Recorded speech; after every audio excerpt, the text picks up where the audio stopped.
ক্যালকাটা ইউনিভার্সিটির সেমিস্টার 2 এর set 2 chemistry মাইনরের কিছু ইম্পর্টেন্ট কোশ্চেন করছে।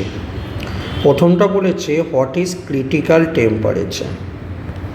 তাহলে ক্রিটিক্যাল টেম্পারেচার একটা particular temperature when gas and liquid এদের যে ইকুইলিব্রিয়ামটা থেকে থাকে সেই ইকুইলিব্রিয়ামটা হয় মিনিমাম, খুবই সামান্য, তাকে বলা হয় ক্রিটিক্যাল টেম্পারেচার।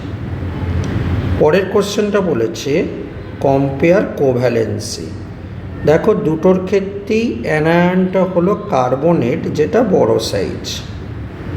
অ্যাকচুয়ালি কোভ্যালেন্সি আমরা বিচার করব ফ্যাজান্স রুল দিয়ে। ফ্যাজান্স রুলটা কি বলছে? বলছে ক্যাটায়নটা ছোট হবে, অ্যানায়নটা বড় হবে এবং স্মল সাইজ ক্যাটায়ন বড় আকৃতির অ্যানায়নকে পোলারাইজড করতে পারে। এটাই তো ফ্যাজান্স রুল। এখন ক্যাটায়ন দেখো, এটার ক্ষেত্রে Na+, পরেরটার ক্ষেত্রে হচ্ছে K+। আমরা দেখতে জানি সোডিয়ামের সাইজটা কি আছে? স্মল বা ছোট। পটাশিয়ামের সাইজটা কি আছে? লার্জ। তো যেহেতু সোডিয়ামের সাইজটা ছোট, তো according to the Fajans rule sodium কার্বনেটের কোভ্যালেন্সি বা সমযোজিতা পটাশিয়াম কার্বনেটের চেয়ে অনেক বেশি হবে। পরের কোশ্চেনে আসছি। দেখো M+ এর রেডিয়াস বলেছে আর N- এর রেডিয়াসটা বলে দিয়েছে। এটা রেডিয়াস রেশিও রুল দিয়ে হবে, ক্যাটায়নের রেডিয়াস বাই অ্যানায়নের রেডিয়াস, মানে 0.3 বাই 0.6 মানে 1/2 মানে 0.5। আমরা রেডিয়াসের রুলটা কি জানি? 0 থেকে শুরু করে 0.115, 0.115 থেকে 0.225, 0.225 থেকে 0.414, 0.414 থেকে 0.732 আর 0.732 থেকে 1। এই রেঞ্জের মধ্যে থাকলে কী হতো? লিনিয়ার। তারপরটা কী হতো? ট্রাইগোনাল। তারপরটা টেট্রাহেড্রাল। তারপরটা অক্টাহেড্রাল। তাহলে বুঝতে পারছো রেঞ্জটা দেখো অক্টাহেড্রালের মধ্যেই পড়ছে। আর তারপরটা কিউবিক হতো। তো যেহেতু রেডিয়াস রেশিও রুলের যে ফর্মুলাটা আমরা জানি, ক্যাটায়ন এবং অ্যানায়নের রেশিও, আমরা দেখতে পাচ্ছি 0.5টা 0.414 এবং 0.732 এই রেঞ্জটার মধ্যে পড়ছে। তার মানে বলবো অতএব এদের স্ট্রাকচারটা হবে অক্টাহেড্রাল। ওকে, পরের কোশ্চেনটা আসি। বলেছে what is the nature of transition state in exothermic reaction. আমরা এক্সোথার্মিক রিয়াকশানে যদি একটা গ্রাফ করার চেষ্টা করি, এটা এনার্জি, এটা রিয়াকশান প্রোগ্রেস, তাই তো? তো এটা রিয়াক্ট্যান্ট, এক্সোথার্মিক রিয়াকশান বলেছে, তার মানে এরকমভাবে আসবে। তো এইটা হলো তোমার কাছে রিয়াক্ট্যান্ট, এটা হচ্ছে প্রোডাক্ট। দেখো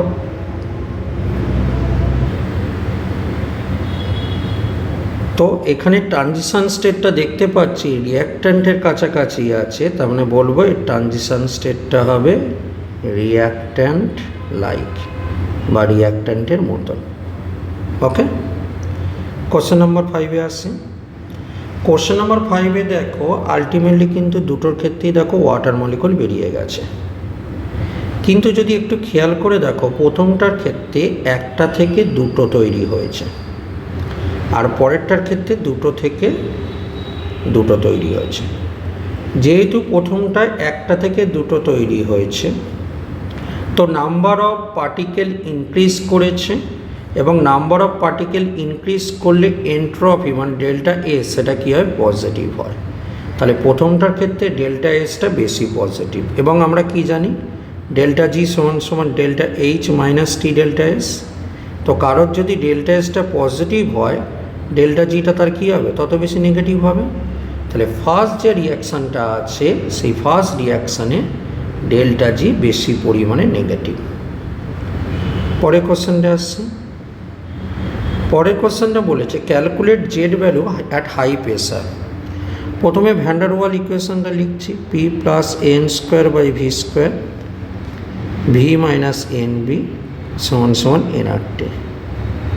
এখন প্রেশার যখন হাই থাকে তখন কি হবে, P plus n square by V square. Pressure high তার মানে এই n square by V square এই টার্মটা বাদ চলে যায়, শুধু এটাকে P বলবো। তাহলে P into V minus NV সমান সমান nRT। এটা PV PNB সমান সমান nRT। লেফট এবং রাইট দুদিকেই আমরা nRT দিয়ে ডিভাইডেড করে দিলাম, ঠিক আছে। তাহলে পিভি বাই nRT মানে কি হচ্ছে জেড, এটা কেটে যাচ্ছে মানে 1, মাইনাসটা এইদিকে গেছে প্লাস, nn চলে যাচ্ছে পিভি বাই RT। তাহলে জেডের ভ্যালু 1-এর চেয়ে বেশি হবে।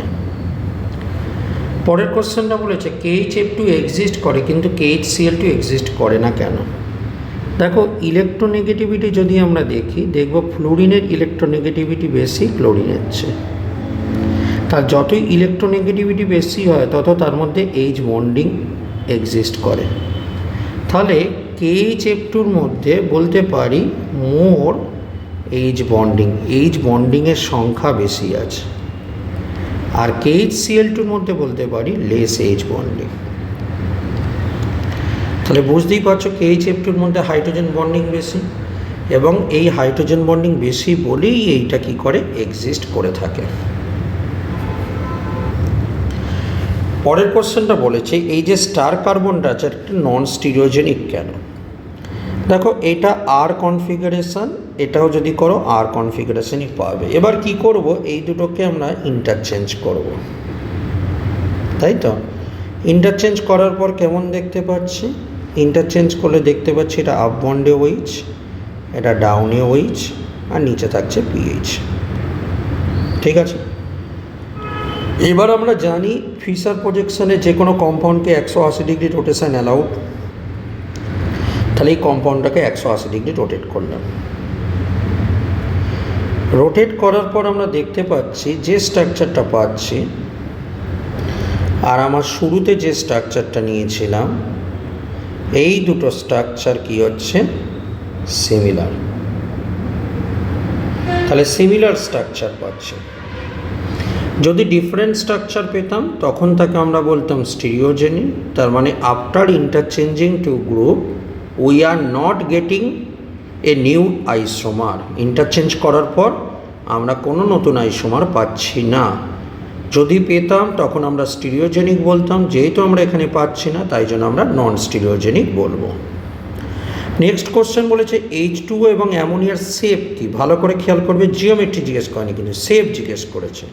তো VSEPR দিয়ে স্ট্রাকচারটা ড্র করবে। আমি VSEPR দিয়ে স্ট্রাকচারটা করা দেখাচ্ছি না, VSEPR থিওরিটা জানো, নইলে আমার ইউটিউবে ভিডিও আছে দেখে নেবে।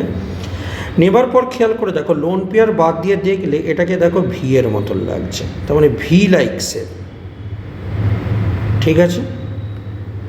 অ্যামোনিয়া কিন্তু এটা যদি জিওমেট্রি বলতাম কিন্তু টেট্রাহেড্রাল হতো, কিন্তু শেপ বলেছে, শেপ হলো ভি শেপ। অ্যামোনিয়ার যদি স্ট্রাকচারটাকে ড্র করি দেখতে পাবে এটা হলো অ্যামোনিয়া স্ট্রাকচার। দেখো এটা যদি জিওমেট্রি বলতাম টেট্রাহেড্রাল বলতাম, কিন্তু লোন পেয়ার বাদ দিয়ে বাকি যে 3টে হাইড্রোজেন রয়েছে দেখো এটা পিরামিডের মতন লাগছে, তাই হলো পিরামিডাল শেপ হয়ে থাকে। তাহলে H2 হলো ভি শেপ কিন্তু অ্যামোনিয়ার হলো পিরামিডাল শেপ। পরের কোশ্চেনে আসছি। এখানে বলেছে প্রোডাক্ট মেকানিজমটা সম্পর্কে বলেছে। প্রথমে কি হবে, র্যাডিক্যাল ইনিশিয়েশন হবে। সেখানে কি হবে, Cl আর Cl মিলে বন্ডটাকে কি হবে ব্রেক হয়ে যাবে এবং Cl ডট র্যাডিক্যাল তৈরি করবে। তারপরে স্টেপটা কি, তারপরে স্টেপ হলো প্রোপাগেশন মানে কি, এই যে Cl ডটটা তৈরি হলো, এই যে CH3 CH2H আর এই যে Cl ডটটা তৈরি হলো, এই Cl ডটটাকে এই হাইড্রোজেনকে নেবে, এই বন্ডটাকে ওপরে তুলবে।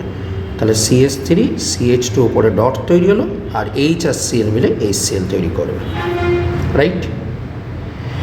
এর পরের স্টেপে কী হবে, এর পরের স্টেপে আর একটা মোল ক্লোরিন, এই যে ডট আছে এই ডটকে গিয়ে ক্লোরিনটাকে মারবে এবং এই ক্লোরিনটা বেরিয়ে যাবে। তার মানে CH3 CH2 Cl তৈরি হলো আর Cl ডট তৈরি হলো।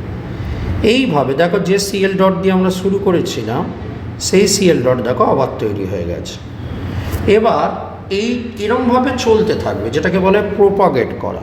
রিয়াকশানটা এরমভাবে প্রোপাগ্রেশনে যাবে। নেক্সট টার্মটা হলো টার্মিনেশন। এবার এই যে কাজটা করেছি, এবার কী হবে, এটা টার্মিনেটেড হবে। কীভাবে টার্মিনেটেড হবে, এই যে Cl ডট যেটা তৈরি হয়েছে লাস্টে, রিয়াকশানটা কিন্তু স্টপ করতে হবে, তাই আর একটা Cl ডটের সঙ্গে Cl2 হতে পারে।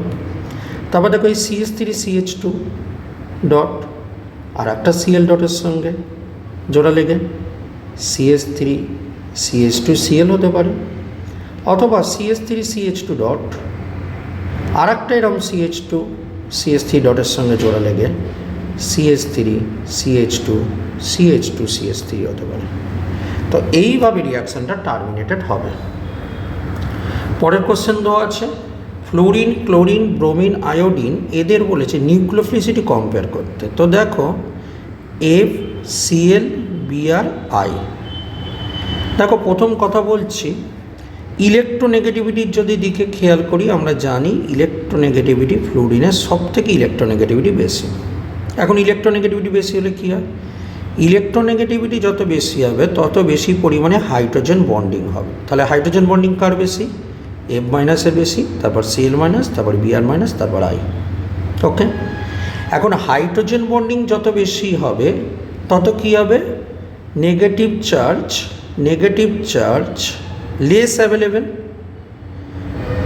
অ্যাভেলেবেল, কারণ ওই নেগেটিভ চার্জটা হাইড্রোজেন বন্ডিং করেছে। তাহলে যত বেশি হাইড্রোজেন বন্ডিং হবে তত নেগেটিভ চার্জ কম অ্যাভেলেবেল হবে। তাহলে নেগেটিভ চার্জ বেশি অ্যাভেলেবেল এই মুহূর্তে কোনটা, যখন পোলার প্রোটিক সলভেন্টের মধ্যে যাচ্ছে, কারণ পোলার প্রোটিক সলভেন্টের মধ্যে OH টাইপের গ্রুপ, এই যে হাইড্রোজেনটা হাইড্রোজেন বন্ডিং করে, তাই তো। তাহলে পোলার প্রোটিক সলভেন্টের মধ্যে কোনটা হাইড্রোজেন বন্ডিং কম হচ্ছে সব থেকে, I মাইনাস, তাই জন্য I মাইনাস সব থেকে বেশি নিউক্লিওফাইল, তারপর Br মাইনাস, তারপর Cl মাইনাস, এবং সবচেয়ে কম হবে F মাইনাস। ওকে, নেক্সট কোশ্চেনে আসছে, বলেছে জিঙ্ক অক্সাইডকে হিট করলে কেন কালার দেখতে পাই। অ্যাকচুয়ালি আমরা একটা জিঙ্ক অক্সাইডে ক্রিস্টালটাকে ড্র করছি, ঠিক আছে, Zn2 plus O2 minus, Zn2 plus O2 minus, O2 minus, Zn2 plus O2 minus, Zn2 plus, Zn2 plus O2 minus, Zn2 plus O2 minus. এই অবস্থায় হিট করলাম, হিট করলে এখান থেকে অক্সিজেন বেরিয়ে যাবে। এবার এই যে অক্সিজেনটা বেরিয়ে গেল, ও কি করবে, দুটো ইলেকট্রন লস করবে এবং অক্সিজেন গ্যাসে কনভার্ট করবে। যে দুটো ইলেকট্রন লস করেছে সেই দুটো ইলেকট্রন কী হবে, এইখানে চলে আসবে। তাহলে এই অবস্থা দেখতে কেমন হবে তখন, এই অবস্থা দেখতে এরকম হবে, বাকি যা যা রয়েছে তাই তাই করে দেবে, শুধু এইখানটা Zn2 প্লাস এবং এখানে দুটো ইলেকট্রন হবে। বাকি যা যা ছিল তোমার কাছে, Zn2 plus O2 minus, O2 minus, Zn2 plus O2 minus, Zn2 plus, বাকি পুরো স্ট্রাকচারটা করে দিলে O2 minus, Zn2 plus, O2 minus. এবার এই যে ইলেকট্রন রয়েছে, এই ইলেকট্রনটা যেখানে রয়েছে সেটা হলো ভ্যালেন্স বন্ড। এই ভ্যালেন্স বন্ড থেকে তার কন্ডাক্ট্যান্স ব্যান্ডের মধ্যে ট্রান্সফার হবে। হলো, সে যখন ভ্যালেন্স ব্যান্ড থেকে কন্ডাক্ট্যান্স ব্যান্ডে চলে গেল, আবার যখন কন্ডাক্ট্যান্স ব্যান্ড থেকে আস্তে আস্তে আস্তে আস্তে ভ্যালেন্স ব্যান্ডে আসবে, তার মানে সেই এক্সট্রা এনার্জিটা কী করবে, রেডিয়েট করে দেবে, বাইরে বার করে দেবে। সেই এক্সট্রা এনার্জিটা E = hc/λ অনুসারে ইয়েলো কালারের সঙ্গে ম্যাচ খায়, তাই ইয়েলো কালার দেখায়। ওকে, তাহলে জিঙ্ক অক্সাইডকে হিট করলে ইয়েলো কালার আসে। খুব ইম্পর্টেন্ট কোশ্চেন, কিন্তু আমি এটাই ইম্পর্টেন্ট বলে দিলাম।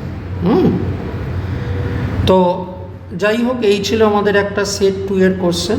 পরবর্তী ভিডিওতে আরও কিছু ইম্পর্টেন্ট কোশ্চেন, ইম্পর্টেন্ট কনসেপ্ট নিয়ে আলোচনা করব ক্যালকাটা ইউনিভার্সিটির সেমিস্টার 2 এর উপর। ভালো করে প্র্যাকটিস করতে হবে, এমন ধরনের কোশ্চেন আসবে যাতে আমরা ফুল মার্কসটা ক্যারি করতে পারি। এই কথাগুলোকে সুন্দর করে গুছিয়ে ভালো করে রিপ্রেজেন্ট করতে হবে, কেমন? মা শারদার আশীর্বাদে তোমাদের সকলের মঙ্গল হোক, খুব ভালো থেকো।